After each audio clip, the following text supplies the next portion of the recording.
Mesdames, Messieurs, distingués invités et chers militants, au moment où la plupart des pays d'Afrique centrale commémorent le cinquantenaire des indépendances, c'est le cœur meurtri et les larmes aux yeux que j'ai vécu le début de la situation dramatique que traverse notre pays, offrant aux yeux du monde l'image de la division et des luttes fratricides,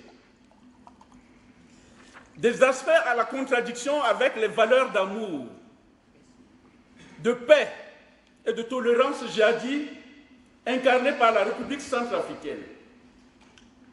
Cette situation m'a fortement interpellé, notamment dans la perspective d'entrevoir avec d'autres patriotes centrafricains une réflexion qui s'impose, afin de rassembler tout le monde, sans exclusif, pour asseoir les bases de la réconciliation comme démarche incontournable pour ramener la paix et la concorde dans notre pays. Je profite de cette occasion pour remercier solennellement la France qui a anticipé dans cette perspective et mobilise tous les jours sur le terrain à la faveur du retour à la sécurité en République centrafricaine. Grâce au déploiement de la force Sangari, la situation sécuritaire s'est nettement améliorée dans notre pays, mieux à côté de cette embellie sécuritaire de la France, s'est également mobilisée en faveur d'autres opérations qui sont en train d'être menées sur l'ensemble du territoire national, mais aussi pour ces efforts déployés auprès de la communauté internationale et plus précisément des Nations Unies pour l'aide à la Centrafrique. Dans la logique de ce même déploiement, pour le maintien de la paix en Centrafrique, je rends un vibrant hommage aux courageux et vaillants soldats des forces africaines regroupés au sein de la mission internationale de soutien à la Centrafrique, sous conduite africaine. Je dis également merci aux dignes autorités de la transition pour la patience et les efforts consentis quotidiennement pour le retour progressif à la paix et à la sérénité dans l'ensemble de notre pays.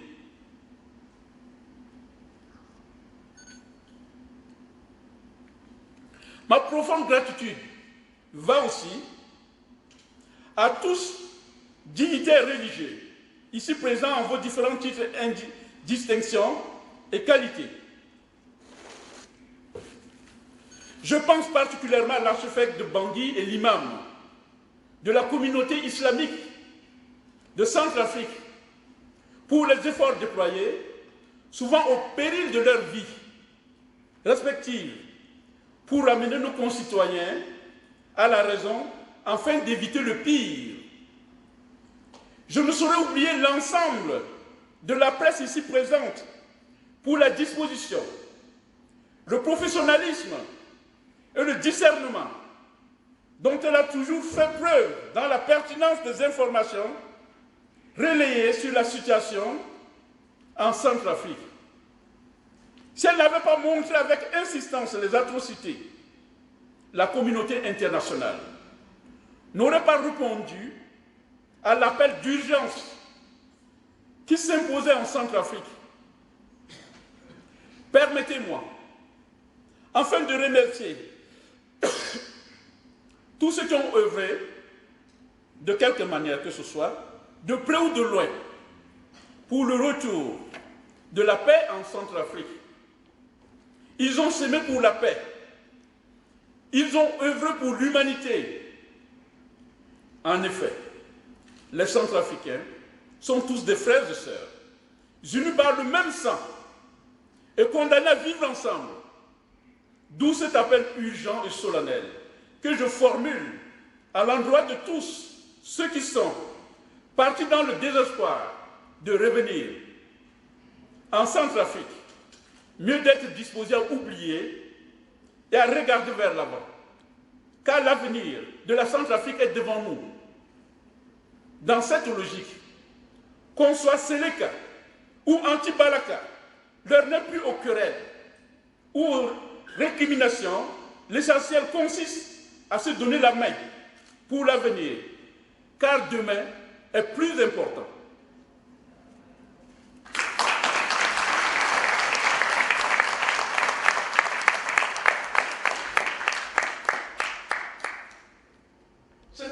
Mes sincères condoléances à toutes les familles qui ont été endeuillées.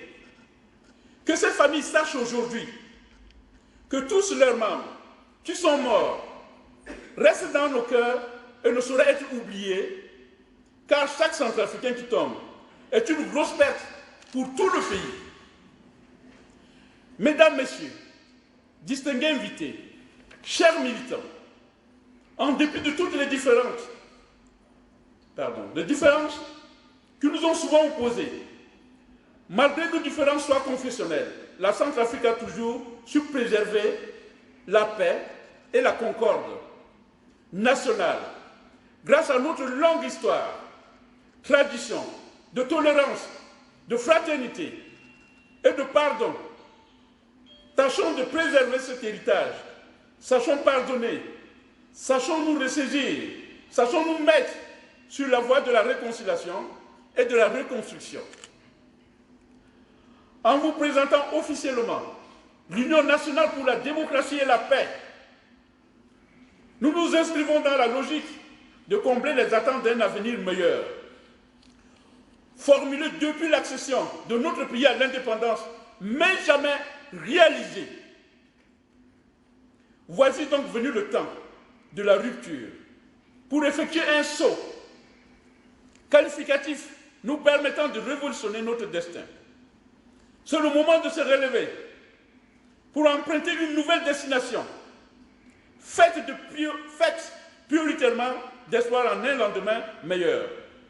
Loin du stress quotidien, des armes et de coups de feu, cette vie-là doit relever du passé. J'invite donc tous les Centrafricains à adhérer à l'UNDP pour construire une nouvelle famille.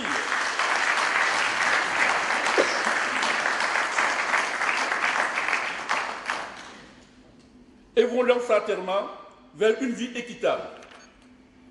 L'heure est donc arrivée de se mettre debout et de bâtir une société de confiance où les injustices, le trafic d'influence, les privilèges, le clientélisme politique n'auront plus de place. Avant de clôturer mon propos, je formule le vœu pour nos travaux s'inscrivent dans la logique de mettre la paix et la sécurité au centre de nos préoccupations.